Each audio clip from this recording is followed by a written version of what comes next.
Hello dear students, मैं ब्रिजभूषण और ये है सुपर शिक्षा एनिमेटेड एक्टिविटीज।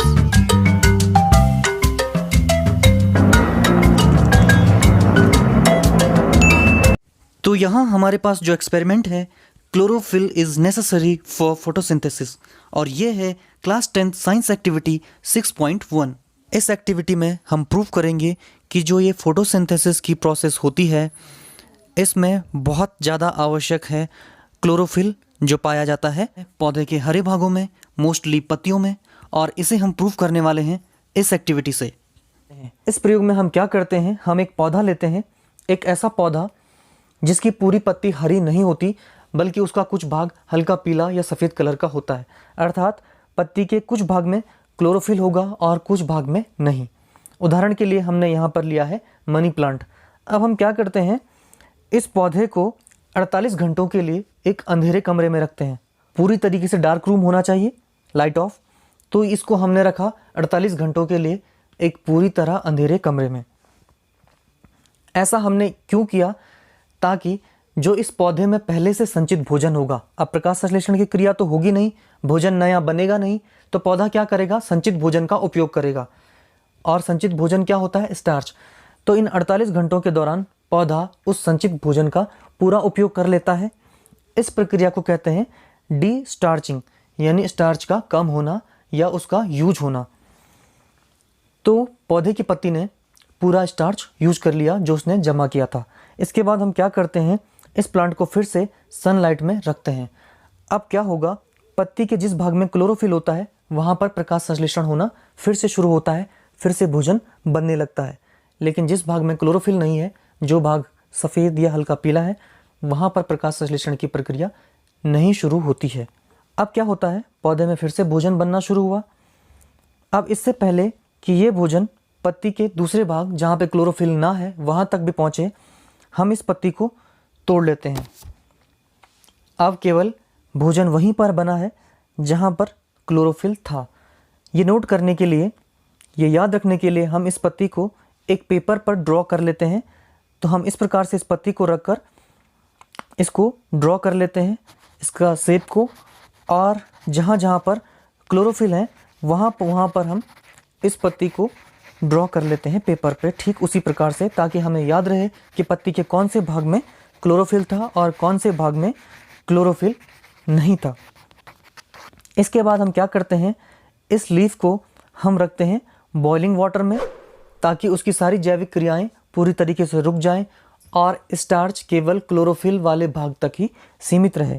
इसके बाद हम क्या करते हैं, इस लीफ को हम डुबोते हैं अल्कोहल में, और अब हम इस अल्कोहल को भी गर्म करते हैं। लेकिन यहाँ हम एक बात जानते हैं कि अल्कोहल आग के प्रति बहुत ज़्यादा संवेदनशील होता है, इसलिए हम इसे सीधा गर्म नहीं करते, बल्कि हम इसको वाटर बाथ की सहायता से हीट करते हैं, गर्म करते हैं। यानी हम एक बीकर में पानी लेते हैं, पानी को उबालते हैं, और इस उबलते हुए पानी की सहायता से गर्म होता है अल्कोहल।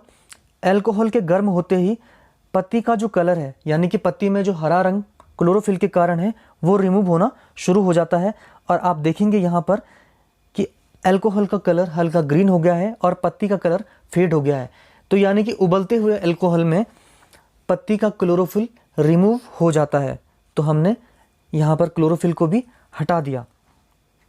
प्रयोग में आगे क्या करते हैं, इस फेड कलर वाली पत्ती को, जिसका क्लोरोफिल रिमूव हो चुका है, उसको डिप करते हैं आयोडीन के सॉल्यूशन में। आयोडीन के सॉल्यूशन में डिप करते ही पत्ती का कलर आप देखेंगे ब्राउन कलर का हो जाता है, यानी कि वो आयोडीन का रंग ले लेता है। इसके बाद हम क्या करते हैं, इस आयोडीन में डूबी हुई पत्ती को बाहर निकालकर उसके बाद उसे पानी से धो लेते हैं। पानी से धोने के बाद आयोडीन का घोल हट जाता है, तो हमें दिखाई देता है कि पत्ती के कुछ भाग में गहरा नीला और काला कलर आ जाता है। अब हम क्या करेंगे, इस पत्ती की तुलना करते हैं उस डायग्राम से जो हमने पहले बनाया था इस पत्ती का। तो अब हम देखते हैं उस डायग्राम को जो हमने पहले बनाया था।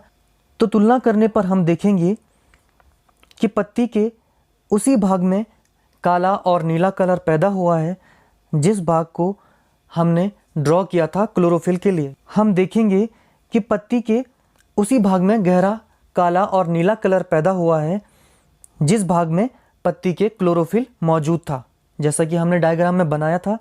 अब इस गहरे नीले और काले कलर का क्या मतलब है? आयोडीन स्टार्च के साथ क्रिया करके गहरा नीला कलर देता है, डार्क ब्लू कलर देता है। इसका मतलब है कि जिस भाग में क्लोरोफिल था उसी भाग में प्रकाश संश्लेषण हुआ और उसी भाग में बना स्टार्च।